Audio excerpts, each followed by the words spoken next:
Welcome to the Jesus Show. Not that one. Hey everybody, welcome back to the show. This is the third time that I'm trying to record this episode because the two times before this, I kept getting really bad feedback and it sounded fucking terrible. Hopefully, it doesn't go terrible. It stays like this and there's no feedback. Fingers crossed.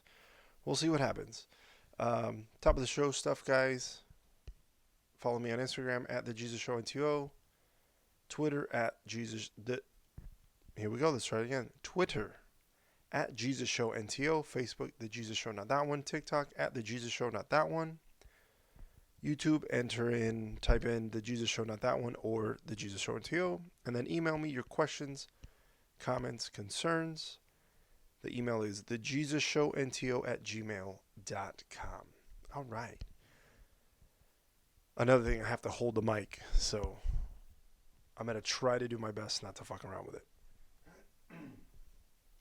I apologize for that. I just started working again after having COVID. I think I have residual stuff from it. I can taste and smell everything, which is good. Very good, because I've heard some people haven't gotten their stuff back. Their taste and smell for like months after. I think she had it she lost it for a while. So, and then somebody I just talked to said they lost it for like 6 months, and I was like, whoa. Which reminds me of when I had cancer. Like after I went through my chemo, I want to say I didn't have taste or smell. Well, no, taste. I could smell things, right? Could I smell things? I think it was just smell. Or I'm sorry, taste. Huh. I know I couldn't taste anything for the longest time. And then, like one day I was eating something. I was out with my cousin Nikki, and I was supposed to fly out to Chicago that night to meet Allie in Chicago. Then we were supposed to drive from Chicago to LA. And I was eating. We were having like tacos or something and a margarita. And I had the margarita and I took a sip. I was drinking it to drink it, and all of a sudden I was like, oh my god, I can taste. And then called Allie and I was like, I have my taste back. Yeah, so there was that. So I thought it was gonna last. My no taste and smell, I thought it was gonna last for a while.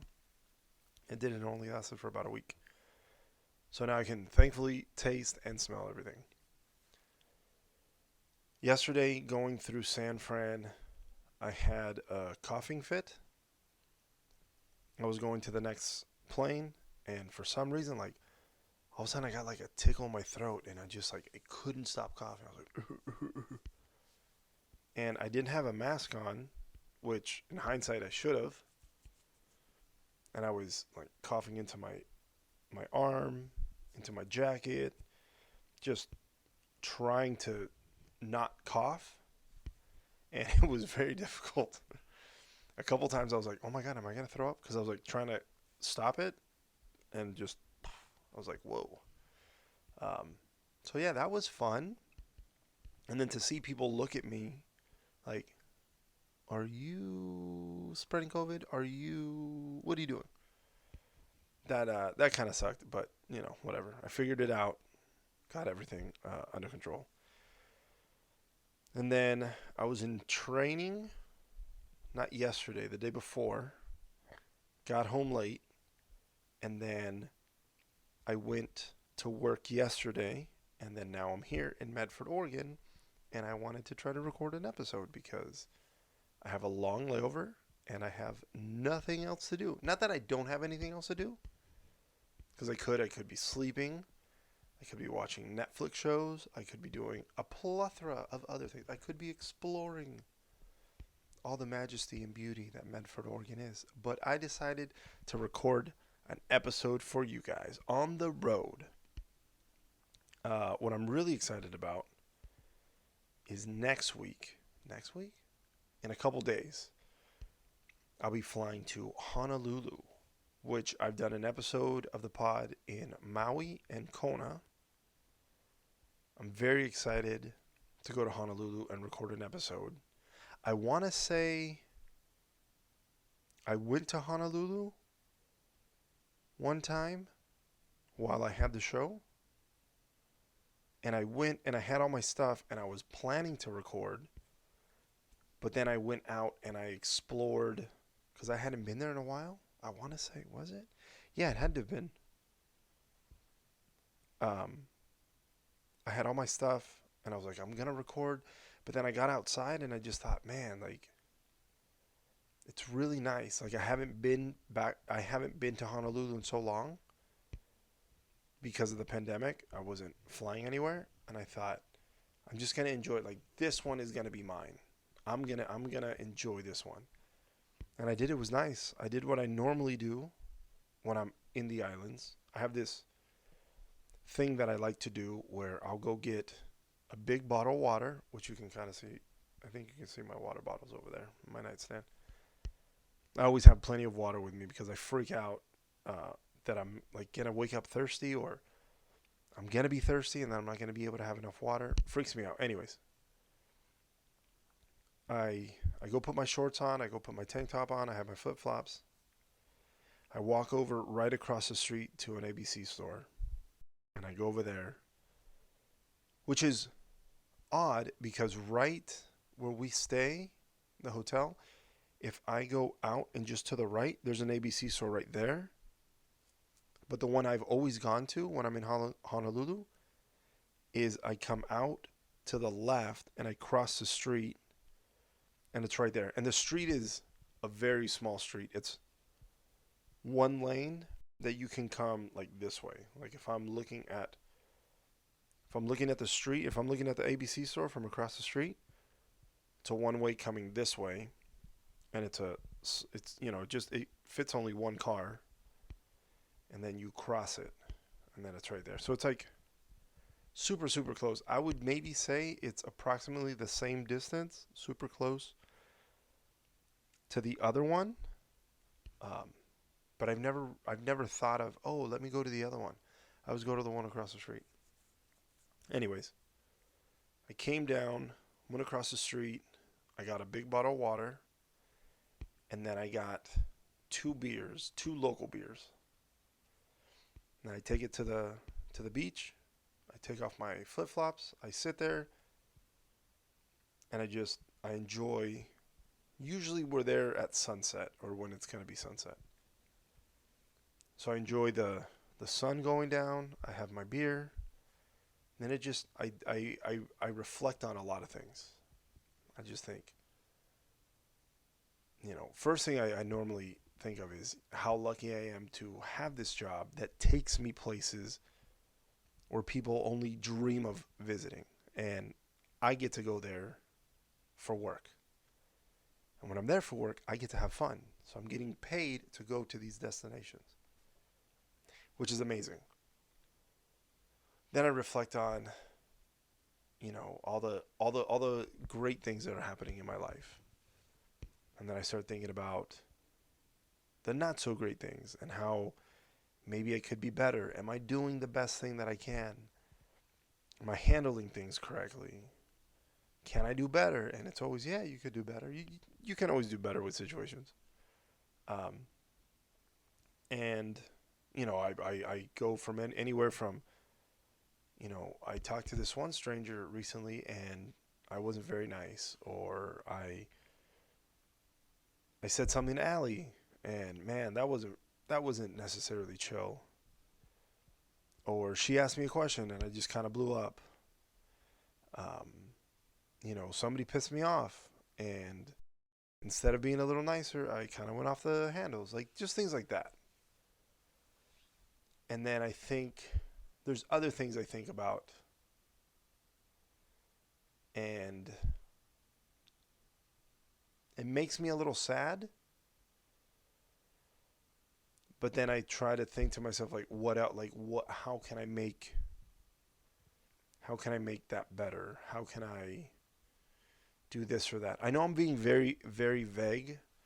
And there is a reason to my vagueness. I do want to record an episode where it's going to be real heavy. Like it's gonna be a heavy episode. And the reason for that is because we're expecting our son this month. He's due on the 22nd, but he could come early, he could come later. You know, I know one thing, he's not going to come a month late.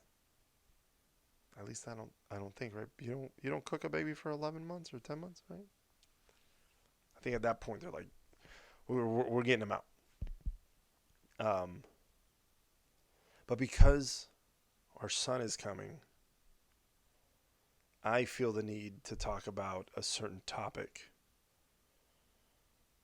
And before I do it, I'm going to put out plenty of warnings because I don't want somebody to listen to it and then like be triggered because I don't know if they've gone through this or if they've done that. Um, I just don't. I don't want to. I don't want to have anybody listening and then be like, "Oh shit." Um, but yeah, I think that I think that's as vague as I want to be. Right? Is that what I'm trying to say? I think that's what I'm trying to say. Anyways, um, yeah. So I'm excited to go to Honolulu and record an episode for you guys. I'm going to try not to do it in the room. I think I get there. Let me pull up my schedule real quick. I want to say I get there. Ba-da-da-da. Oh, yeah, I get there at 1:30. Hopefully slightly earlier. Maybe be at the hotel by 2:30 the latest. And then I don't think the sun sets till like 6 or 7. So maybe what I'll do is quickly um, record. See, I don't know if I want the sunset or if I want more. See, there's some things that I have to think about. But then the next day, I don't leave until 5 o'clock, which I think we don't leave the hotel till like 4:15. So I have plenty of time. Like I'm even thinking, what I can also do is record an episode in the morning somewhere where it's secluded, but maybe like have the beach in the background or maybe Diamond Head in the background. That'd be kind of cool. Um, yeah, and I don't know why you guys would want to hear about my future plans for episodes when those are conversations that I have with myself. So yeah, um, let me tell you. Let me share some work stories with you guys. One time, okay, this story.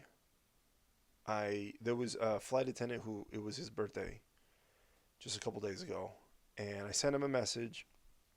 He sent me a message back. He was like, "Hey, thanks, man." I was like, "Yeah, of course." And it reminded me of a story about him so he went out.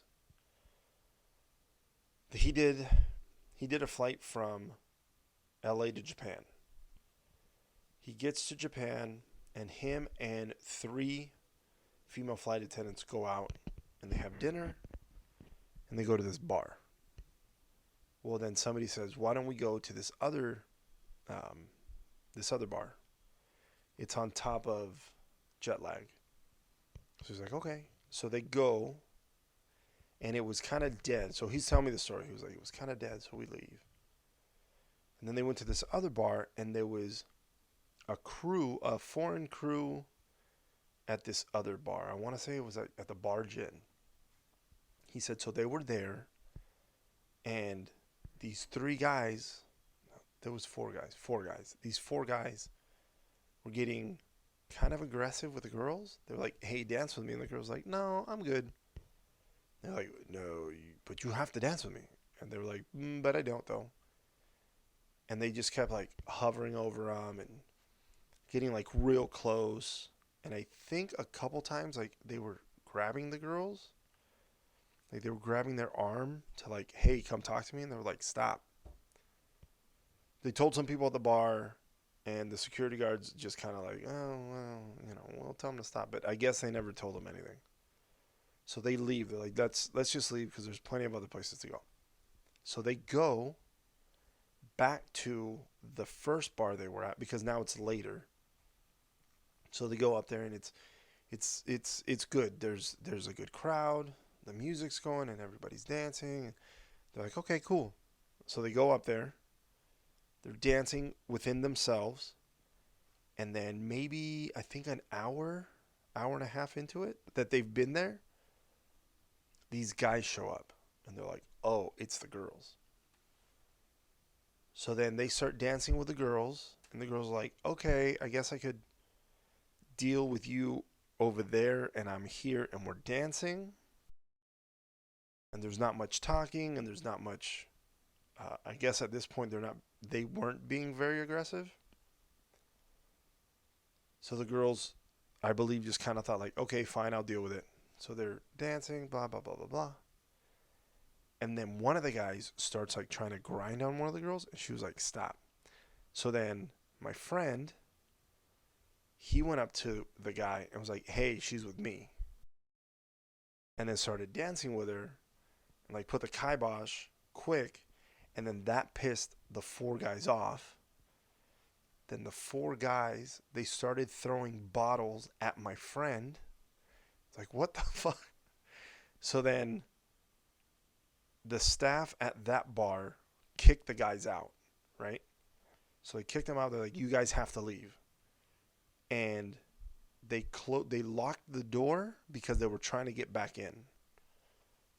So I'm hearing this story and I'm like, what the fuck? He's like, dude, it was wild.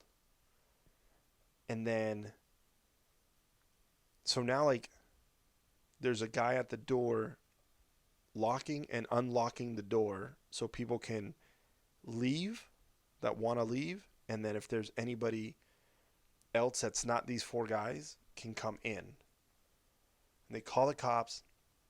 And there's this little balcony where you can look down. These guys are out in the street. And it's a little town, it's a little road. Not busy, especially at night. So my friend and the three girls, they kind of poke their head to see if they're down there, and sure as shit, the guys are down there and they're yelling stuff at them, and they start throwing shit, like they start throwing bottles and other things up at them. They're like, whoa! So then the bar owners had to close the balcony, and I was like, yo, so what happened? And he goes, we stayed at the bar for 3 hours until the Japanese police showed up. And then when the Japanese police showed up, they were just kind of like, well, like, what do you want me to do? He said it was really weird because I've never had bad experiences in Japan. But he said the cops were just kind of reluctant to do anything. And the only reason why he knew that is because one of the girls in the group, she was one of the speakers. So she spoke Japanese. So she's trying to talk to the cop and tell him what's going on and what happened. And so the cops didn't do anything. Then they left. They're like, well, they're going to leave because then they said that they were going to leave. And then, so they're like, okay. And my friend and the three girls went back up to the bar. And it's like 3 a.m. I think this place closed at like 5 a.m. So they went back up thinking like, okay, these guys are gone. It's not going to be an issue anymore. They go back up and then maybe 30 minutes before closing, so like 4:30. They've had a couple shots, they've had a couple drinks, they're loose. And we're not leaving, or no, the bar closed at 4, so this had to be like 3:30. We didn't get picked up till like 5 p.m. So there was plenty of time to, get the alcohol out of your system is what I'm trying to say. And so they're there, they're dancing, everything's good. And then all of a sudden these four guys walk in again. Well, then they start pushing one of my friends. They start pushing my friend.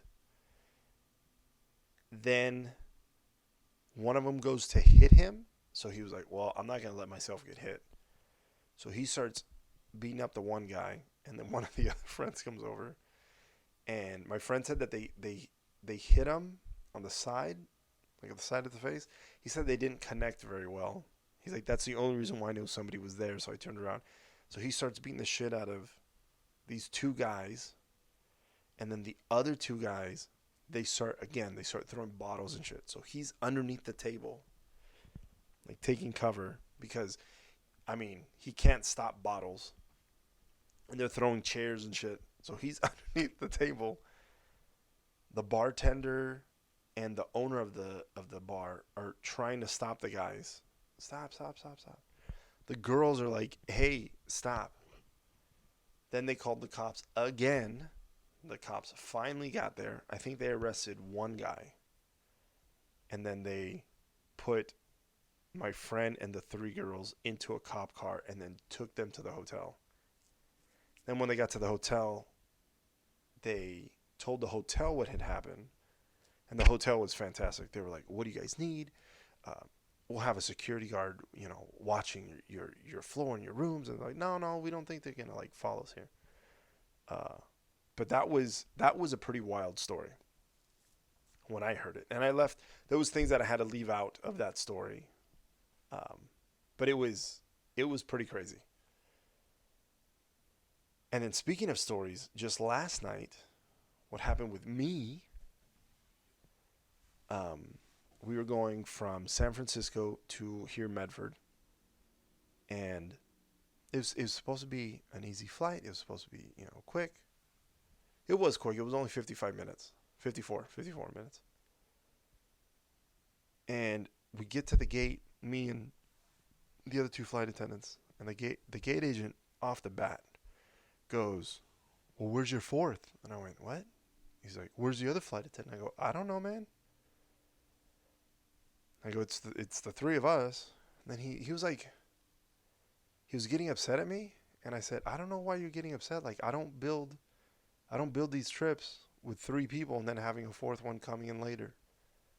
Like, I don't know if you know, but I'm not the company." Meaning, like, I told him, I said, I don't make these schedules. I don't, schedule these flights. Like, what do you, I'm here. I just work the flights. So he goes, "Okay." So he was aware with plenty of time that we didn't have our fourth person. I'm on the plane. We get catered. We get cleaned. And then one of my flight attendants goes, "Hey, when's boarding?" And I went, "I don't know." And I went to go check. My other flight attendant goes, "Oh, it's supposed to be now." And I went, well, we're missing somebody. So I was going to make a call to somebody like, "Hey, we don't have." And then somebody in the chat, a supervisor was like, "Jesse, your responsibility." And then I got a little mouthy and I was like, "Oh, so you want me to do everybody else's job? Like, you want me to do your job? You want me to do the gate agent's job? Like, what's the point?" In the chat, I was like, "What's the point of me checking in with the gate agent if you guys, like, if I have to tell you that we're missing somebody? Like, the people that know we're missing somebody didn't realize we were missing somebody?" It was odd. Anyways. So my first interaction with the gate agent wasn't a pleasant one. So finally the guy comes and he's like, "Oh my God, I'm so sorry. I'm new. They did this." And I was like, "Dude, don't worry about it." Well, I said, "Don't worry about it. Just put your stuff. It's fine." And then he was asking like, "Oh, do you think I'm going to get in trouble?" I said, I don't know. I said, "It might be something stupid they might tell you, but it's not. Like, you're going to be fine." So we're getting everybody in, and then this guy says he wants to upgrade to first. And I said, "You're going to have to talk to the gate agent." And he goes, "The gate agent was a dick with me." I go, "Well, that's unfortunate." So then I'm talking to the gate agent on my work phone. "Hey, this guy sitting at this seat wants to try to move to this seat up front. He wants to pay for it. Can he do it? Can you do it?" I don't hear anything for 15 minutes from the gate agent. I'm like, "Okay, that's odd." Finally, we're about to close the door, and the gate agent comes down and goes, "He needs to take his seat." And I go, "Okay." He goes, "I can't do anything." And I went, "Whoa, chill. Like, I haven't even said anything to you." Like, now he's getting short with me, and I'm like, "Dude, why are you getting pissed at me?" So then I told him, he wants to move up, and he goes, "Well, I can't charge him. You're gonna have to charge him." And we do have a feature where I can charge an upgrade, but I can only charge Like I can't go from the back of the plane to the middle to the front. Like I can't do from the back to the front. I can go from the back to the middle. And I don't know if I can go from the middle to the front. So I'm trying to tell the gate agent, I'm like, but like it's not letting me do that. Like I can give him a better seat from what he has, but I can't charge him for the front. Like it doesn't give me that option.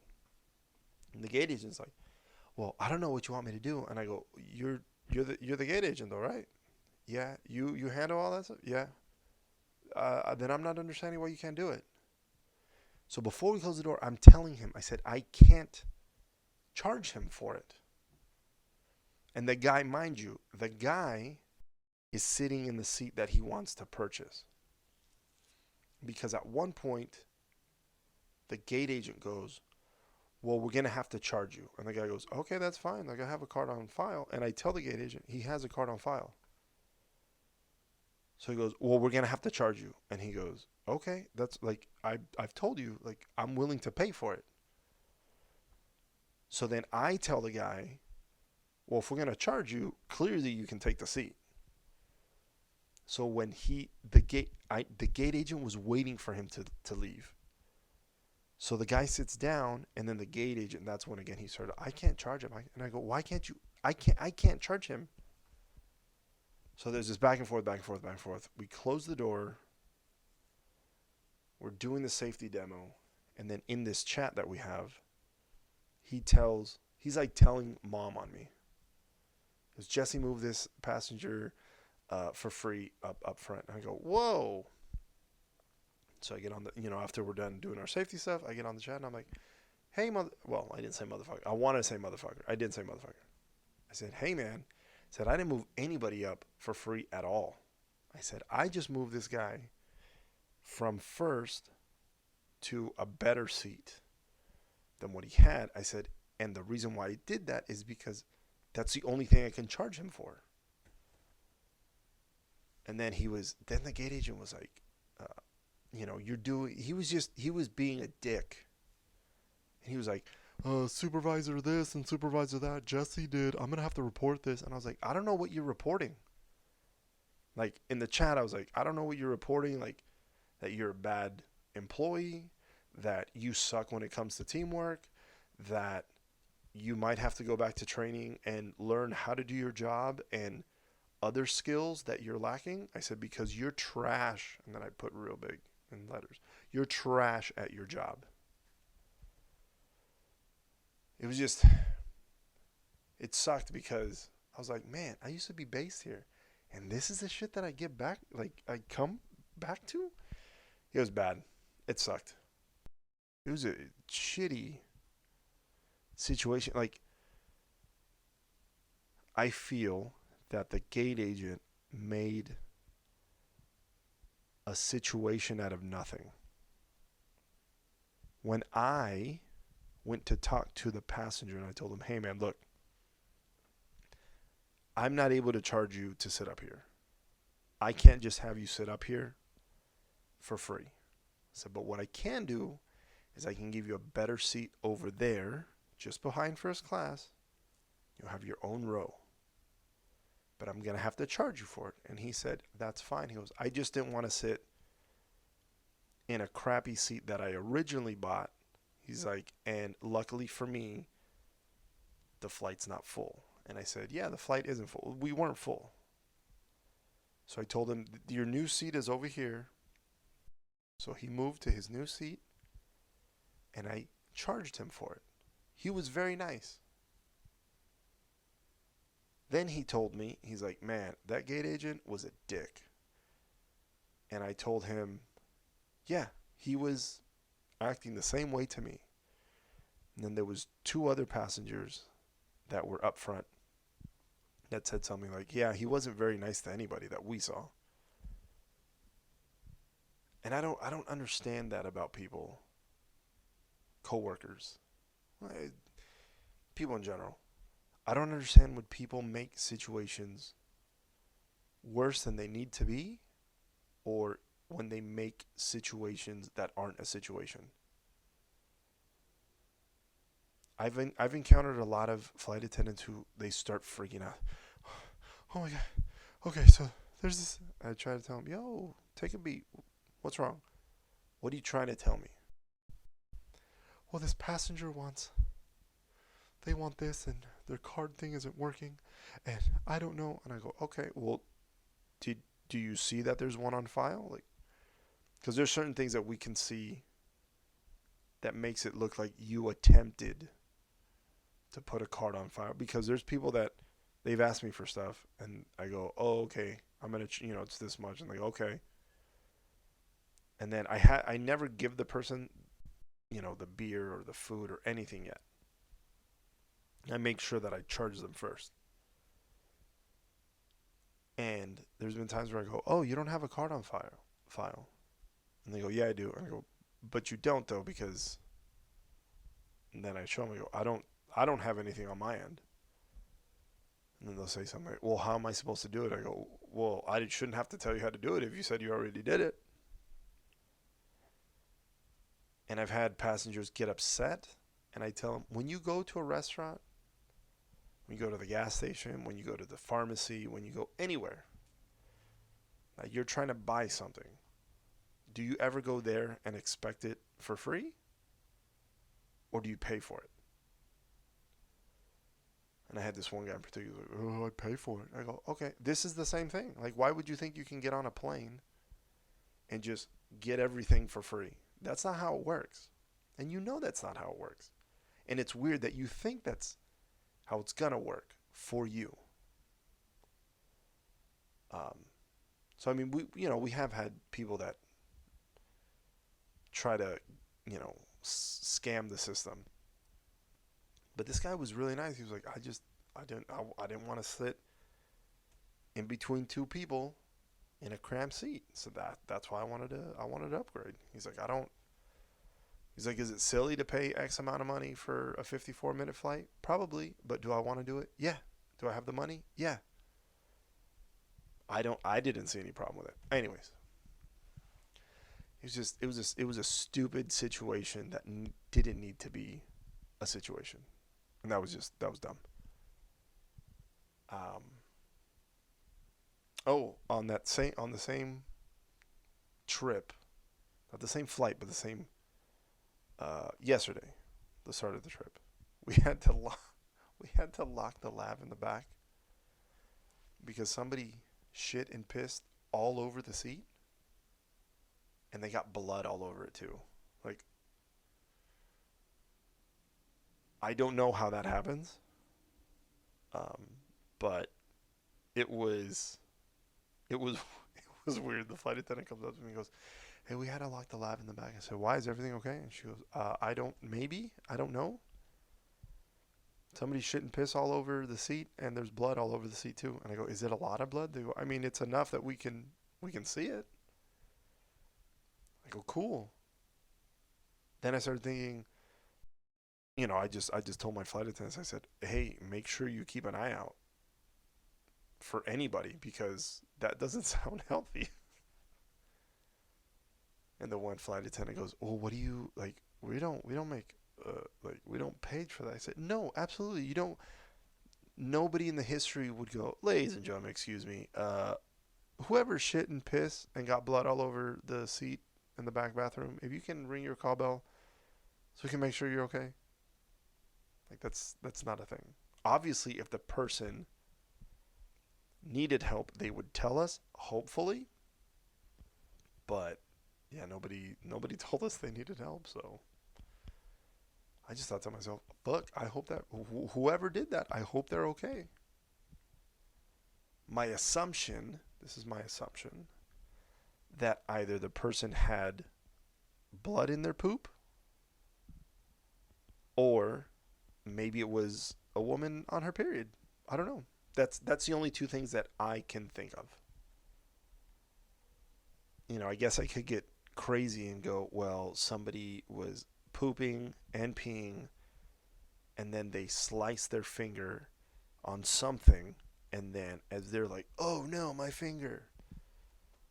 Let's say he starts like getting up because maybe it's getting on his leg, and his reaction is, or the person's reaction is, let me stand up. So the person stands up, and goes, "Oh no, now I'm shitting and pissing everywhere. Oh no." And then now their finger or their hand is just dripping everywhere, and they're like, "Whoa, let me fix this." And then they wipe themselves, magically not getting it on their shoes and clothes, and then leaving the bathroom. So I don't know how that happened. Needless to say, yesterday was eventful, and I hope tomorrow we go from here to Denver, Denver to Pittsburgh. Hopefully tomorrow's flights are very uneventful, and I don't tell you about them because nothing happens on them. That's what I'm hoping for. Excuse me. Hey, did you guys watch the Champions League final? Liverpool and Real Madrid. Hala Madrid, obviously. Real Madrid won 1-0, and I thought it was going to be maybe like 3-2, 1-2, or 2-1. I didn't think it was going to be 1-0. I figured Liverpool was going to score a goal at least. Maybe push it to overtime. They go in a PK, something like I thought something really dramatic was going to happen, but it just wasn't in the cards for him. I mean, I'm a Real Madrid fan, so it's not like I wanted Liverpool to win, but I just thought they would score and it'd be more goals than what was delivered. Um, I feel like Real Madrid really got lucky because Courtois, the keeper for Real Madrid, made a lot of good stops. A lot of good stops, um, and it was crazy. Oh, and then before the game, it got delayed, so I was at the gym. Was I at the gym? No, I couldn't have been at the gym. What was I doing before? I was like, oh, I think I was cutting the grass. I was outside doing something, some sort of yard work. And I come in, yes. So I come in, I'm outside, and I come in because I'm like, oh, I had an alarm for my on my watch for the game to start. I was like, oh, it starts going off, and I'm like, all right. So I get in, and he goes, what's going on? And I go, I'm gonna take a quick shower so that I'm clean because I wanted to watch the game on the couch. Like I didn't want to be sweaty and dirty and sit on the couch. I don't do that. That's gross. So I come in and she's like, okay. And she goes, it says it's delayed, and I went, what? So I look, and it says it was like 15 minutes delayed, and I go, why would it be delayed? I was like, that's weird. Whatever. I'm in the shower, and I have the game playing over my phone, so I can hear it at least. Then I keep hearing, oh, now the game's 30 minutes delayed. And I went, what? And the announcers say it's for late arriving fans. And I go, wait, in what world does any event start late because of late arriving fans? What? And then they start talking about how um, it looks like Real Madrid fans are all in the stands, and the section of supporters where Liverpool fans should be, they're not. It looks kind of empty. And then they start saying that there's reports of pepper spray and tear gas being used outside the stadium, and it's like, what the fuck? And then I saw some videos of some Liverpool fans on the outside of the stadium. They're just in a big group, but they're not fighting, they're not throwing anything, they're not even yelling at the cops. They're like lining up to try to get into the stadium where they should be. And some cop comes over and just starts pepper spraying something, like just starts some French cop just starts pepper spraying everybody. I'm like, what the fuck is going on? And then there was reports from this journalist from London, from England.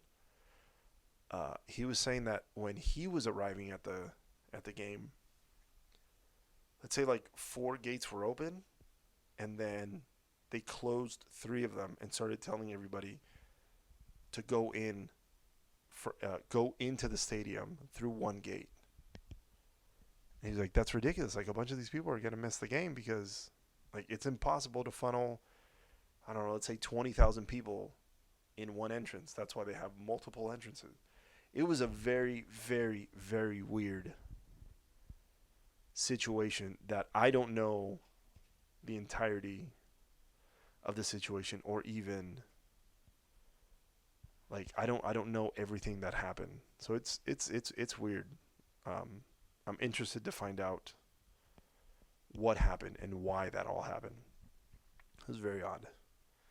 Uh, yeah, and you know what? I think that's a good stopping point for this week.